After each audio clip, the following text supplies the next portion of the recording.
నిన్ను కన్నవాళ్ళు నిన్ను కనుగొనకపోవచ్చు, నిన్ను కొన్నవాళ్ళు నిన్ను గుర్తించకపోవచ్చు, నీ జీవితాన్ని నిండు నూరేళ్ల జీవితాన్ని నీతో పంచుకుంటానన్న నీ భర్త నీలో ఉన్న వేదనను గుర్తించకపోవచ్చు, 9 మాసాలు మోసి కన్న తల్లిదండ్రులే నీ గుండెల్లో ఉన్న వేదనని అర్థం చేసుకోలేకపోవచ్చు.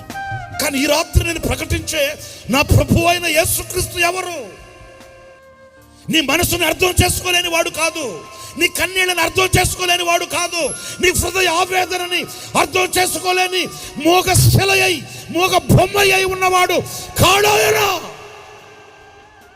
నీ గుండెల్లో గూడు కట్టుకుని ఉన్న ఆశల వలయాన్ని స్పష్టంగా క్షుణ్ణంగా అర్థం చేసుకుని నీకు పరిష్కారం చూపగలిగిన ఏకైక దేవుడు ఒకే ఒక్కడు. ఆయన పేరే నజరేయుడైన